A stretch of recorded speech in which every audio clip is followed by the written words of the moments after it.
Hi, my name is Diana Fishbein. I'm the founder and co-director of the National Prevention Science Coalition to Improve Lives. I'm also senior scientist at the Frank Porter Graham Child Development Institute at the University of North Carolina in Chapel Hill, and I'm part-time faculty at the Pennsylvania State University. This webinar is designed for researchers and others whose work focuses on preventing adverse social determinants of health and promoting conditions that are conducive to normative development and behavioral health and well-being. Given the substantial body of knowledge that's been amassed and the arsenal of evidence-based practices that the science has generated, it's crucial that scientists convey this information in an accessible way. This webinar provides guidance about how to effectively engage in the policy arena and outlines some of the parameters that you are likely concerned with.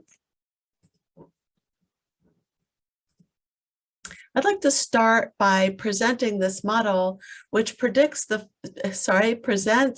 the full spectrum of translational research, specifically designed for the field of prevention science. To date, most translational models were developed for other fields such as psychiatry and medicine and are not as comprehensive. Our intention was to really motivate scientists to engage in an active transfer of information from one phase of the research to the next to ensure that the science is impactful and can potentially benefit whole communities and even populations on a sustainable basis. The phases of research begin with T0, the first phase of translational research. So from T0 to T1 and T2, we are addressing the outstanding questions in the field of prevention science that we still have. And it represents the need to conduct the basic science in a way that will inform the development of more effective programming for a greater number of recipients. So that's all about what we don't know. But when we get to T3, which is the implementation of programs that are eventually designated as evidence-based into real-world settings, then we're talking about what we do know. And for example, we're talking about the systematic delivery of evidence-based programs in communities to really make a difference. Once the evidence suggests what works and what doesn't work, it's then ready for prime time, which means it's ready to be conveyed to policymakers and practitioners and the public. Those are the ultimate end users of strategies known to reduce the phenomena we wish to prevent and to promote healthy outcomes. So this model provides an organizing framework for increasing the impact of our research by facilitating the translation of science to practice and policy. Along those lines, about 7 or 8 years ago, we founded the National Prevention Science Coalition to Improve Lives. This was based on the recognition that there is a huge body of knowledge and evidence and practices that have been generated by the prevention sciences, as I just said. And so, the concern was, are we really developing a methodology where we can actively translate that information to the end users that I just mentioned? So we developed this organization. Our overall mission is to prevent social ills and promote well-being by translating scientific knowledge into effective and sustainable practices, systems, and policies. Currently, we have almost 1,000 members, so we've really become a quite large professional organization. We also have about 70 national organizational affiliates. Our membership is made up of scientists from across all relevant disciplinary perspectives, as well as clinicians and educators and practitioners, community and national organizations, and advocates and policymakers. In order to achieve our overarching goal, which is to actively achieve socially significant outcomes, we have 3 major committees that are devoted to ensuring that we can facilitate and really effectuate policy change based on the science. Our first committee is called Knowledge Mobilization, and it is here where we aim to not only communicate a consistent core story, but develop a narrative and a modality by which we can really get across what prevention science is about and what its value added is if we were to adopt the practices that have been generated. Our second committee, it involves communication and network. These are outreach activities, outreach to various sectors, including other researchers, practitioners, national organizations, policy makers, as well as agency administrators. And this is really about developing trusted relationships with these various entities so that we are able to have that impact. And then finally, the Impact and Influence Committee is really where we do our policy work. And this serves as a body of experts to educate and engage policymakers. So after we've developed these relationships, as we do in the second committee, it is here that we engage those policymakers at all levels, federal, state, and local, to inform their decision-making by the application knowledge of the science that's been amassed. And it is this through these means that we can actually increase the benefits of the science and also reduce the costs of the policies and practices that ensue.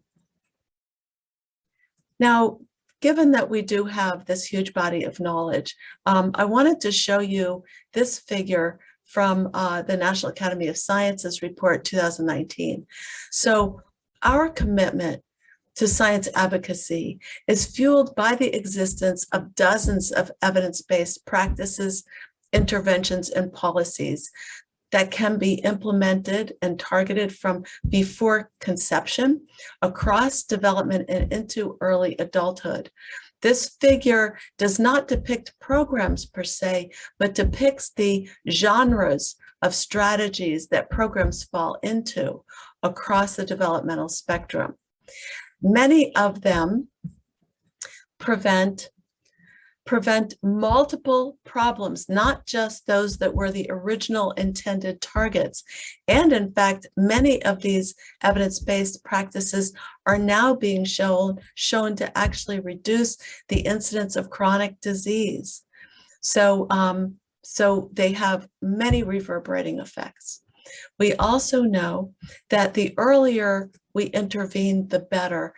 I have to say, though, that it's never too late. And as the brain research is showing, development continues in adolescence almost until you're age 30. So there are many opportunities to intervene across the developmental spectrum. But the earlier we can intervene, the better. And what we know from the prevention science is that policies that affect exposures, that affect social determinants of health, that affect our experiences from birth onwards, are absolutely critical and can have an impact, as I said, all across the developmental spectrum. We also have learned from the science that implementation must be rigorous and sustainable to exert long-lasting effects. And in fact, implementation science has developed into a very rigorous line of research. So we can have very effective practices that have been, vetted and designated as evidence-based. But if we don't have the good implementation drivers in place, then we will not achieve the kind of effects that our strategies have been shown to have potential to do. And finally, we know that these interventions can be particularly impactful for disadvantaged and marginalized populations. And that's another reason why we are concerned largely with the impact at the policy level, so that equitably and for all individuals, that we can reduce exposure to adversity, we can improve social determinants of health, so that we're improving basically quality of life for all people. So the reason why we engage in science advocacy, obviously, is because we need to have an impact with our research, because prevention science is inherently actionable. Unfortunately, to date, very little of what we know from prevention science actually reaches the general public, the private sectors, or policymakers. For the most part, until recently, people don't even know what prevention science is. We are asked often on Capitol Hill, and when we interact with legislators and staffers, what exactly is prevention? And we didn't know that there was a science to it. And because of that, because of the lack of this understanding, our policies in all of these different sectors have been relatively unaffected by prevention science. So public health, child welfare, education, criminal justice, healthcare, and so forth have really not taken hold of the prevention science that we have. And it's unfortunate because we really do feel that we have the knowledge to exert an impact on a population level. Now, I must say that under the very unfortunate and devastating circumstances of this pandemic, and in fact, the syndemic, which includes, mental health, opioid addiction, and the disparities and the racist practices and so forth, this syndemic has really transformed the narrative about public health and its subdiscipline of prevention. So we now are the public, the general public, and policymakers are starting to understand what it is, what is public health, why is it so important, why is prevention so important, and it's really starting to take hold. So I say that because now is really the time to act, more so than any point in our history, and we don't want to lose the opportunity that is in front of us. Why then is there a problem? Why do policymakers really not have the understanding of this body of knowledge, of this science, particularly from prevention? We know that policymakers hear from lobbyists and other vested interests. And when they hear from these vested interests and they don't hear from scientists also, the evidence is likely to be left out of the decision-making process. And others will play more of a role in shaping those decisions and having the ear of the policymaker. So it's really important that we get that information across. We also have come to realize that many elected members of Congress have misunderstandings about the science and what it means, and how the scientific process is carried out, how rigorous it is, what are all the steps in the scientific process, and how does science evolve? Because science isn't static. We come up with the state of the knowledge, if you will, in science, but it evolves as we continue to amass data. It's very important that elected members have an understanding about that process and how it rolls out. We have found, and this has actually been in the news quite a bit, that many representatives scan the titles of NIH grants in order to look for ways to cut back on that budget to NIH, and they will take them out of context because the titles are not always indicative of the importance of the work and the utility of it. So sometimes really important work that's generated by NIH and other federal agencies that has been peer reviewed, but it's mocked and it's dismissed. And that's a way of cutting back on those budgets. So there is this communications gap between scientists and politicians. Scientists need to learn to explain the importance of their own work, whether they're talking to a policymaker or, quite frankly, their dean or a potential donor, right? But we also have potentially a bigger message to get across. We need to also advocate for the institution of science and the importance of funding basic research. You never know where that research can lead. If you think about, the Genome Initiative or stem cell research or the Brain Initiative, ABCD, and so forth, many of these initiatives already have been impactful for a number of different kinds of serious diseases. ABCD is starting to produce some really important information that will further shed light on outstanding questions in prevention science. So it's very important that we get these concepts imparted. There are many opportunities for advocacy, even if you just want to dip your toe in and you're not ready for a swim. And I will say that policy work takes as much time as you're willing to devote to it. I now devote quite a bit of my time to it because it's been very fruitful, it's very fulfilling, and it's impactful. And so, but not everybody needs to do that. And there are ways that you can still have an influence without taking that full swim. So first, many professional societies, scientific societies, have outreach arms or positions or committees or task forces that you can join, or you can explore what they're doing and see ways in which you might want to get involved. The Society for Prevention Research now has an advocacy committee that we are very, very closely connected with. The Society for Neuroscience has an advocacy committee, and there are many, many others.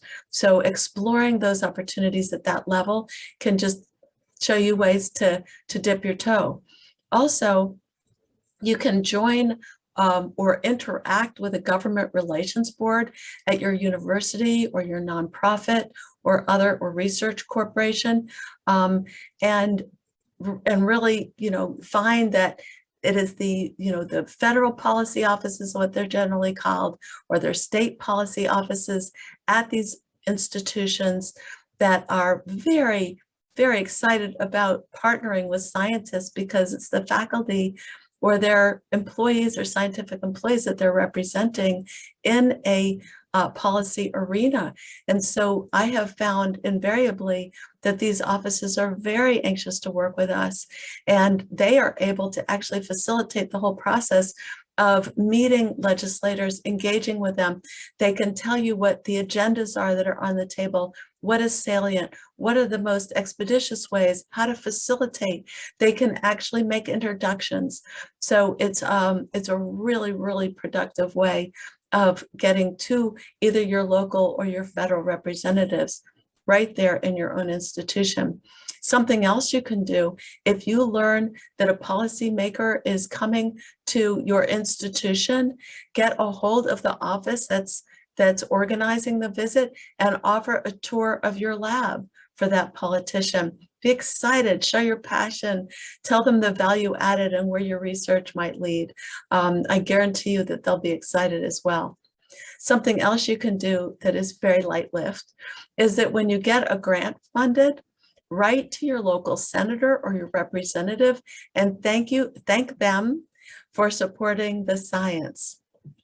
I, in many cases, guarantee that they will write you back, they'll contact you, and regardless, they'll be very grateful, and it will elevate your science in their agendas and in their minds as they formulate their decisions.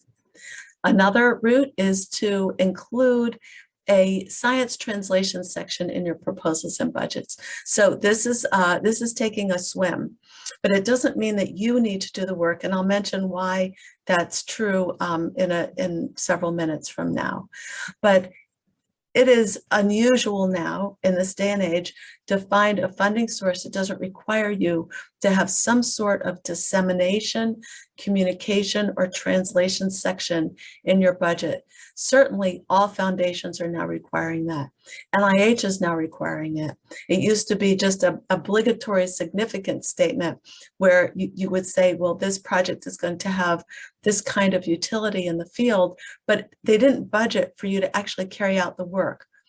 Now you can get budgeted to carry out the work, and you can bring in the experts that can help you do so if you are not familiar yet with communicating, disseminating, and translating into the policy environment. So it's baby steps.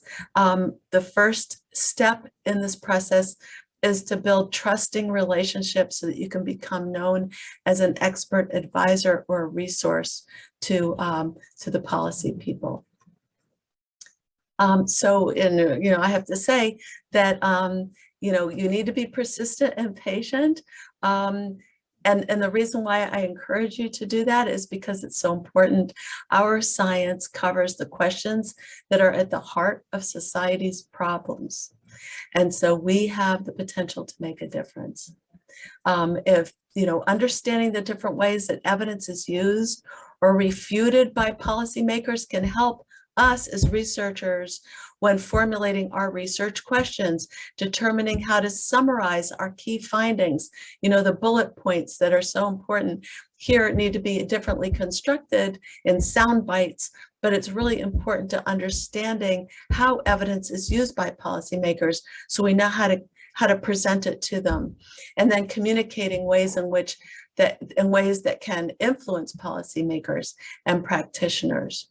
So it's, we say, well, gosh, if they don't want to be convinced, what can we do? There are many that push back, and it isn't always difficult. If we're speaking to like-minded legislators, not a problem, and they will welcome your input and involvement.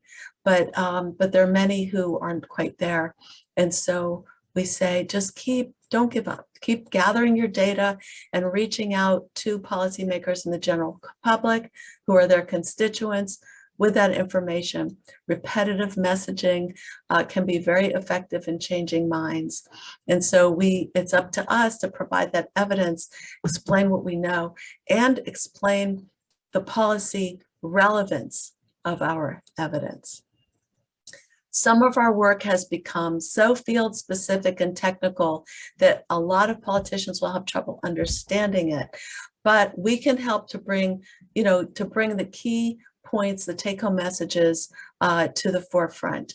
And again, without engaging in that kind of translation, our research won't have much of an impact. And I can tell you, as somebody who's been very devoted to prevention science for much of my career in one form or the other, we don't go into this field to make money. We go into this field to make a difference. And so, it's easy to get caught up in the tenure process and forget why we went into the field in the first place. But most of us haven't done that and really do want to make a difference. So I also want to make the point that at this point in our present political climate and our public climate is that we seem to be moving to an era beyond factual argument. Facts don't seem to matter as much as they used to, and emotion is very much very much guiding our decisions and our opinions and our beliefs and so forth. So we're looking more to affirm our beliefs rather than confirm them with evidence. So it's really important that we bring the facts to light and we make the facts matter again. As I say here, we have total access to information, but we also have total access to misinformation. And so that ability to communicate our science in an accessible way is absolutely critical to overwhelm the misinformation that's out there. And of course, that is not an easy task. Our main motivation in engaging in science advocacy is to give the politicians the tools they need to get it right. So we can't just give them the science and walk away. We have to indicate what the ramifications are of that science. What is the utility? How can they use it? What are the recommendations specifically that stem from that research?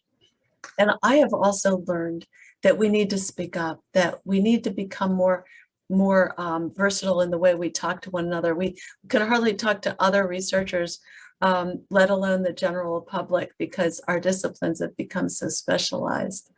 And so we need to determine how to do that. And so one of the things that some of my friends do is they use their children as a sounding board. And if they understand, then they know they're ready. So we're not talking about, telling your 3 or 4-year-old about it and asking them if they understand, but rather, 10, 11, 12-year-olds, do they understand what you're saying? And it's not that policymakers are ignorant. They're very smart individuals, but they just don't have the training.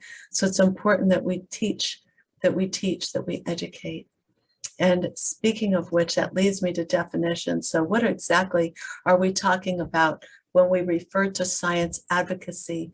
And there are basically 3 tiered levels of science advocacy or engagement. Let me say engagement at this point so that I can tell you about these 3 tiers. The first is education, providing unbiased information to the general public or public officials about an issue or information about specific legislation. So we're just kind of providing materials, providing an education, providing information, but there's no recommendation for action steps. So for example, just providing information about evidence-based prevention programs or what works best to reduce disparate school disciplinary practices, what kinds of interventions work best. Okay, then advocacy is our next level, and this is where we speak in favor of or in opposition to, so but mostly in favor of, really asking, for example, for support for evidence-based programs or for delivery mechanisms, delivery vehicles to get those prevention programs out there into communities. So here we're really talking about how we can encourage legislators to take up that information and do something with it. And this involves specific recommendations for action. I have the book here, The Science of Health Disparities Research. You can also refer to both National Academy of Sciences reports. They all provide specific policy recommendations. So there are advocacy pieces in these materials. And then lobbying. Lobbying meets a different threshold. Lobbying is a specific kind of advocacy activity that seeks to influence the enactment or defeat of a pending or proposed federal, state, or local legislation. This is the only advocacy activity for which expenses are regulated. So asking a legislator to vote in a certain way is lobbying. So we're talking about specific legislation. And in a second, I'm going to get to exactly what is lobbying. But I also want to say that lobbying is not only about legislation, it's also about legislators. So promoting or opposing legislation or a legislator is lobbying. And this is where many of you may be concerned. So specific existing legislation is the key to what is lobbying and what is not lobbying. So on the yes side of it, if it involves specific existing legislation, it's lobbying. Examples: attempting to influence specific legislation, advocating for the adoption or rejection of a bill, an act, a piece of legislation, whether it's in development or it's on the table for consideration. Writing lobbying materials, preparing arguments in support of your position, all lobbying. Also, an organization's employee contacts legislative staff in support or opposition to specific legislation. That is actually direct lobbying. In preparing or planning for lobbying contacts, that is something that many organizations disallow. And we'll talk in a few minutes about how that affects 501c3 organizations. But an organization asks an employee or an employee to contact others to support or oppose legislation is still direct lobbying. And then using the public to contact legislative staff. So reaching out to friends and family or other groups to contact legislative staff about a specific piece of legislation. That is lobbying. And then finally, participating in coalition meetings about specific legislation is off the table if your organization does not allow lobbying. So not lobbying, where it does not involve specific legislation, is, for example, and this is what my coalition does, sharing best practices and success stories. You can also talk about model legislation. What do I mean by that? Model legislation that has been shown to make substantial improvements. Let's say cutting or providing tax credits to reduce child poverty. And let's say 10 years from now, it has been shown, in fact, to reduce child poverty by 50%. Then we can refer to that as model legislation. Model legislation occurs at a number of different levels where it has been shown to lead to certain outcomes. Then we're talking about, really, we're focusing more on the outcomes than the actual legislation, and that we need more of that. We need to scale it. We need to do this at a more population level, because it's been shown to have broad social economic benefits. So that is not lobbying. Also, updating an organization's members on the status of legislation, but without a call to action. So on a regular basis, the coalition, my coalition, provides updates on how legislation is doing. Where is the Rise from Trauma Act? What's happening with the reconciliation bill, et cetera, et cetera. Just providing that information for people to know where we're at with respect to things that are dear to our hearts. Providing technical assistance or advice to legislative body, and here's the key, in response to a written request. So if there's a written request, we can respond and we can provide information, even going beyond what we normally would, because it's not lobbying if it has been asked of us.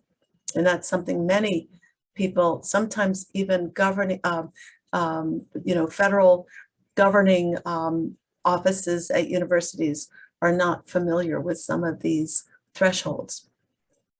Communicating with the legislative body regarding matters which might affect the existence of a tax-exempt organization is also not lobbying.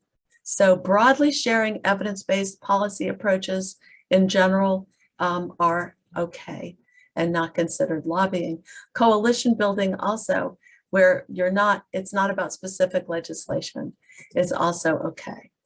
Now, with respect to nonprofits, I'll just say first that many people do not realize it, but all charitable nonprofits may freely engage in legislative lobbying as long as that activity only amounts to an insubstantial amount of the nonprofit's activities.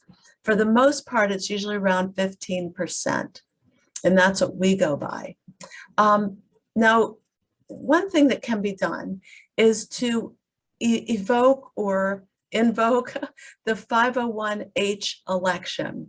And that enables lobbying, but it comes with specific restrictions, primarily regarding expenditures, travel expenditures, salaries, and whatnot, and time allocations. So, so you can elect for that and do some degree of lobbying as a nonprofit. Many nonprofits prefer not to, many do. We as a coalition, so the National Prevention Science Coalition, filed at one point for the H election, but our board of directors would prefer not to engage in lobbying activities, but we do anyway, keep track of expenses and all the other things that are incumbent upon an organization to do.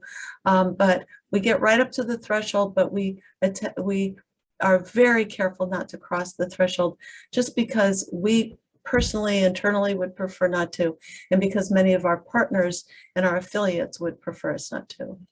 And then last, it must be nonpartisan. So regardless, if you're lobbying, you cannot endorse specific candidates. Nonprofits are allowed to state their stance on issues and provide information about which candidates align with that stance, but they can't support or oppose legislation. And then with respect to, so why should nonprofits do it? Just to weigh in here to say that nonprofits often represent marginalized populations who are underrepresented in the policy arena, and therefore science to policy engagements of these sorts enable us to speak for these quiet constituents and represent their interests, which is really, really critical. So again, for us, we don't explicitly endorse or oppose legislation. We always make it about the issues instead. When we refer to legislation, we describe it objectively, not with opinion or persuasion. And we describe how the evidence does or does not align with legislation. I've got a couple of examples here that are outdated, but nevertheless, it's where we've had some input. So guidelines for federally funded researchers. I know some of you who are listening may be concerned with this because you are federally funded and not quite sure where the thresholds are with respect to these activities. So do share your research and its implications outside of academia. Share it with the public, share it with practitioners, share it with policymakers. And I can tell you from personal experience that it really gives you a sense of purpose and the ability to have an impact on policies that are potentially very impactful for people that we're hoping to benefit. So, so it really is a very gratifying process. Also do share best practices and success stories with policymakers. Talk about, you know, how the systematic delivery of evidence-based practices in communities has benefited the state of Pennsylvania, for example. Talk about that. So talk about model programs, model systems, you know, the communities that care model, prosper, and so on. Talk about them. Talk about how successful they've been. Also, share evidence-based policy approaches or model legislation. You know, talk about, you know, with others what those approaches are, what legislation has been in place in the past, and how well it has worked. Also, make clear that you are speaking as an individual and not representing a scientific organization. And your organization will tell you what those parameters are. Okay? Don't. Generally, you know, don't, I'm going to just say broadly, don't advocate, don't engage in policy engagements on federally funded time. So if you let's say you're funded for 100% of your time by federal grants, if you want to engage in either lobbying, which you have a right to do as an individual, or if you want to engage in you know, the transfer of science to policy, you need to do it outside of those 40 hours. You need to make sure that what you are doing is not being done within the context of your federal funding. Now, the exception to that is if you have a grant that provides for policy engagement, dissemination, communication with policymakers, translation, and that sort of thing, then that's an exception. Don't use federally appropriated funds or resources for lobbying in favor or opposition to a legislator. Don't pressure or encourage government officials in relation to legislation. Again, all about legislation, specific legislation, and don't support activities that take a position on that legislation. This is a model that was developed by Dr. Taylor Scott at the University of, at the Pennsylvania State University with the Research to Policy Collaboration. Might be a bit hard to read, I'm not sure for you, but I will make these slides available. And it just lists the kinds of activities that are considered to be science advocacy that lead to short, mid, and long-term impacts. So, you know, establishing relationships is one, building readiness in policymakers is another. Conducting congressional briefings. You might not feel, you know, equipped to conduct a congressional briefing, but the coalition will do that for you. We facilitate briefings and other kinds of policy products with our partners and members and affiliates. But you know, these are the kinds of activities that we do. We do a lot of op-eds and fact sheets and white papers, policy papers, and that sort of thing.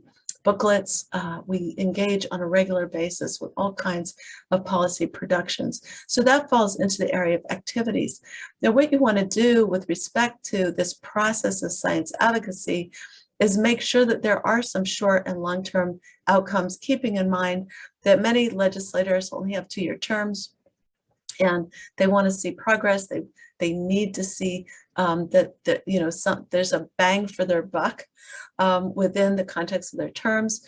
And so it's very important to have these proximal outcomes along the way that can be, fuel for the ongoing investment in these processes. So some of the things here is to, show productive working relationships between coalition or between federal and state policymakers and researchers, increased awareness of the bipartisan value of prevention science and effective implementation of policymaking, and so on down the line. And then you reach some midterm outcomes for policymakers to grab hold of. And then for long-term impacts, what we really want to see is more evidence-based policymaking. We want to see policymaking based on the science and not on vested interests and not on gut level feeling and emotion. So it's really important here that we are affecting the policy process long-term and in the end, accelerate translational prevention research as well. So it has an impact all across that translational spectrum that I showed you in my first slide. What are some of the strategies to close this research translation gap? So we want to be able to, before we go out there and engage with policymakers, is we personally need to understand the policy world we are attempting to shift. Many, unless you have a background in government, may not remember how government works, how policies are formulated, how they're discussed, how they're debated, how they're eventually taken up and voted on, how they're implemented, who's responsible for implementing them. It's really important to understand that policy world. And with respect to prevention science, and if it's prevention having to do with anything from preventing mental and emotional behavioral problems to preventing cancer, we want to know what that policy world looks like, what's going on out there, what is the present, mindset about what it is that we're trying to shift, what are we trying to transform, understand where we're at in this day and time before really engaging.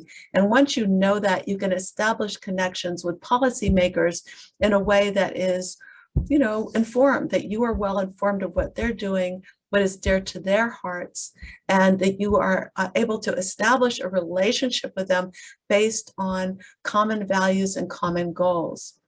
And sometimes you have to search harder for them than at other times, but it can happen in all cases.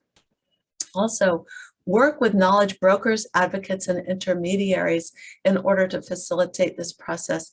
We don't expect every scientist to drop what they're doing in their own laboratories and in their science worlds, but there's a lot of there's increasing number of knowledge brokers, advocates, and intermediaries. The Coalition, National Prevention Science Coalition, is a knowledge broker. We advocate and we are intermediaries between researchers and policymakers. So if you work with folks like us, then you can really facilitate the process without having to do too deep of a dive, and it will make it a lot easier for you. Also, co-create your own research agendas with policymakers. What do they want to know? What are the questions that they have about what works in the communities that they represent? How can your research potentially shed light on those issues? And then undertake interdisciplinary collaborative research. If you recall, again, the translational spectrum, if we can work across these disciplinary boundaries, our work is more likely to be actionable. It's more likely to be impactful. It's more likely to facilitate that transfer of information from basic science around to policy reform. And it's going to have more relevance from the ground up. So engaging in that kind of collaborative research really will enable this without anybody, having to work outside of their field. I don't expect, a neurobiologist to develop programs, although it can happen, but you're doing neurobiology work might be very important to showing how poverty affects children's brains, right? You're not necessarily going to go develop a program on that basis, but if you work with program developers, then you're going to be able to feed that information back and forth until you've got it right. It's also important to convey the health economic impacts of the living infrastructure when you interact with policymakers. So the living infrastructure refers to interconnected ecosystems within a social infrastructure that includes the foundational services and structures that support the quality of life of a country, a region, a state, a city, a neighborhood. And if you can show what the economic, the cost benefits are of transforming that living infrastructure in a way that coincides with or reflects the science, then you're going to have all ears on that information. Evaluate policy reform through natural experiments. I'd like to really encourage everybody to think of policies as interventions in and of themselves. So when policies change, you can witness the impact on communities through natural experiments. That is ongoing right now, for example, with the decriminalization and legalization of cannabis in many of our states. How is that impacting beliefs about the harmful consequences of cannabis amongst adolescents, which in turn has an impact on their propensity to use marijuana? And so this research is actually ongoing now and is a great example of a natural experiment. Also, conduct research that focuses on community needs and preferences. Absolutely essential for any of this information to take hold, for it to be community driven, for it to be based on their expressed needs, their preferences, their characteristics, their cultures, and their customs. And so the research really needs to embed that at any level, at any point across that translational spectrum. And then finally, in your research, highlight the specific policy implications. As I had said previously, you can't just hand a policymaker an academic paper or even a brief unless you say, this is how it is policy relevant, and spell it out. Don't assume that they're going to spend the time making those interpretations. This was just some key points taken from a Nature article in 2016 that I was very impressed with about communicating science to policymakers. I had said before, know who your audience is, really dig in, know who they are, know how they tick, try to understand their values on the basis of what they prioritize and the decisions that they make, find resonance, find commonalities between you, know what's on their agenda and how that maps to your research agenda before you go in there, and you will again have all ears on you. And then convey a personalized story. So one of the things that we've learned in our work, from John Roman, the co-director of the coalition in large part, is that you start with a personalized narrative, story, science, solution. This is how all of our interactions, whether they be on proverbial paper or in verbal form, start with a story that they can resonate with, that brings them in, that helps them really see the context of what the problems are that you want to resolve. So tell your story first, then bring the science in to inform that story and bring some information to it that will then lead to a set of solutions. That's where the policy recommendations come in. And this has been a very effective framework for us. Also, don't present a single study. I can't emphasize this enough. Don't go before Congress in any way, shape, or form and say, I just did this study and look what I found. As significant as it might be, there needs to be a field consensus about the findings. So child poverty adversely affects child brain development. Racism affects child development and their ability to meet their developmental milestones and so forth. There needs to be a field consensus before you bring it before a policymaker, not just a single study. And I'll say also, we also do, by the way, trainings on how to write a brief or testify to Congress. And one of the things we say is don't critique the work. only talk about what we know and that is fairly well determined and vetted. Don't critique yourself or studies that you're presenting. Also have clear and actionable recommendations. I've already said that several times. Repackage your work. It cannot be in the usual narrative that we use when we're talking to other academic audiences. It needs to be repackaged. It needs to be in a particular format that is accessible to policymakers. Again, we do trainings on this sort of thing. Write succinctly, no jargon, no technical language. Also pick your moment. You know, what's best is if something is happening in the here and now, and you can jump on it and show the relevance of what you have to say about the crisis or something that's bubbled up that you have some knowledge about. So picking your moment is really key. Make sure that it is relevant to them and it's forefront on their agenda. And then sustain and amplify your engagement. So here, it's really important to repeat your message. Anything we've learned in the last 6 years is if you repeat your message, there will be uptake. So sustain it, amplify your engagement, gear up the extent to which you are engaging with that policymaker so that you can increasingly provide them more information. In a way, it's almost like, you know, being spoon-fed and just give them larger and larger spoonfuls over time. Now, with respect to persuasive tactics. Okay, now for persuasive tactics, start with the target audience. Who are they? What are their values? What makes them tick? We talked about this before. How can you relate to them? That is about relevance. Know what your target audience is all about before you approach them. That will be very persuasive, in large part because number two, there are these outgroup perceptions. Othering has always been an issue. It's sort of ingrained in our brains. It's almost like tribal, but the current political context highlights this issue like never before.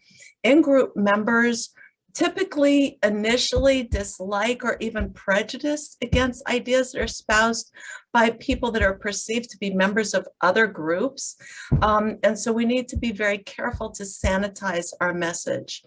And with respect to prejudice, dislike, and fear, an outgroup person's facts and logic are more likely to be dismissed when we feel strong emotion, even those that we're not aware of. So again, we have to really kind of neutralize our language, but we want to bring into play strong positive emotion around common values and goals. The endowment effect is about the perceived value about your own circumstances. So we have a tendency to perceive the changes to the status quo as being about loss. And so not appearing, make it very clear that change is not about change, this fundamental status quo that we all embrace in our clutches and are afraid to lose, but it's not a loss, it's a beginning, it's growth and it's improvement in our lifestyles. So I'm going to direct you to look at our previous congressional briefings on our website. And the website's been on every slide, so you can get to it very easily. Just look at congressional briefings. You'll see descriptions of those briefings, the speakers, the legislative sponsors, and the actual videos if you care to view them. But right now, I'd like to show you 2 minutes of Jack Shonkoff's testimony. Jack Shonkoff is the director of the Harvard Center on the Developing Child, and he gives the most beautiful testimony that I've ever seen. In another video that I'm not going to show you, I critique another style that is not nearly as effective, but I'd like you to see what really good congressional testimony is like.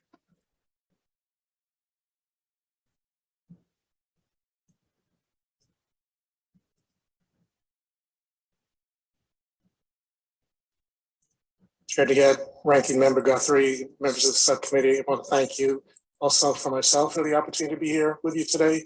My name is Jack Shonkoff. I'm professor of child health and development at the Harvard Chance School of Public Health and the Graduate School of Education, and professor of pediatrics at Harvard Medical School, and I direct the Center on the Developing Child at Harvard University. I'm a pediatrician by training, and my work is focused on early life influences on learning, behavior, and health. I took the liberty, I promise I will not exceed my time, but I cut 2 paragraphs out of my prepared remarks because they've been said by everybody who has spoken here this morning. So what I want to do is take a chance on using this opportunity to give you a deeper understanding of what the term toxic stress means. It's been mentioned a great deal. I'm going to give you a deeper understanding of that. And my testimony is based on strong scientific consensus from decades of scientific research. This is not about a single study, but it's the consensus of the scientific community. Sudden forcible separation of children from their parents is deeply traumatic for both the child and the parent.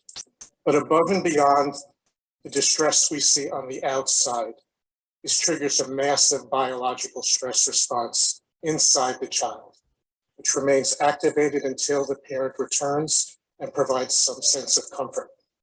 Without exaggeration, there are literally thousands of studies that have converged on the following 2 simple, basic core scientific concepts. Number 1, a strong foundation for healthy development in young children requires a stable, responsive, and supportive relationship with at least one parent or primary caregiver. And the second concept is that high and persistent levels of stress activation, which is known as toxic stress, can disrupt the architecture of the developing brain and other biological systems, which I will say a little bit about in a moment, with serious negative impacts on learning, behavior, and lifelong physical and mental health, not just mental health. So early experiences are literally built into our brains and our bodies from the beginning. Stable and responsive relationships promote healthy brain development. They establish well-functioning immune and metabolic systems and cardiovascular systems, and they strengthen the building blocks of resilience. If these relationships are disrupted. Okay, so if you can find this actually on YouTube. It was a couple of years ago, and as you could see, he does a beautiful job repeating his messages and making sure that it's very clear. He looks up a lot. He really presents it as 2 key constructs rather than going on and on about with a lot of detail, which then he gets to, because now he has his audience and now it's very clear where he is going with this. So he just does an impeccable job with this. So what is our role in all of this as the National Prevention Science Coalition to Improve Lives? We provide a lot of support for entities, whether it be researchers, organizations, foundations, et cetera, to actually engage in the policy process. We facilitate that process and getting the existing body of research, the technical assistance and implementation science into public policy in order for it to achieve population level benefits wherever applicable. We have a process flow that we've developed for products and that we've developed that I've already mentioned, and ways of disseminating it. We provide assistance in doing so and provide decision points all along the way in that process for the individuals and organizations that we work with. We can co-create or produce timely policy materials for both proactive and emergent responses or requests. Like we can respond to a inquiry or a request from a policymaker, or we can proactively approach policymakers and develop our own products or run our own briefings in a way that is very proactive based on the needs of policymakers. We also provide maps of legislative agendas, so we can, for example, take the area of research that researcher A engages in, and we can look at legislative agendas and identify those individuals that have that on their plates in the legislature legislature at the state or federal level and provide a map to follow for who is doing what with respect to this area of research, how is it relevant to their agenda, and really draw the linkages for you. And then we also help to foster competencies, and we help to determine for researchers what kind of role they would like to have in the process. How do they want to dip their toe in, or do they want to go swimming? And then we provide opportunities to engage at that level. We also convey messages from researchers and organizations on their behalf, so we can facilitate it for them, for researchers, for foundations, and so forth, if they don't want to engage themselves. Again, based only on the science. We will only convey the science once there is a consensus. And then we are very happy and very anxious to explore and stimulate new research opportunities that will generate more evidence that can be eventually translated into public policy products, tools, and potential population benefits.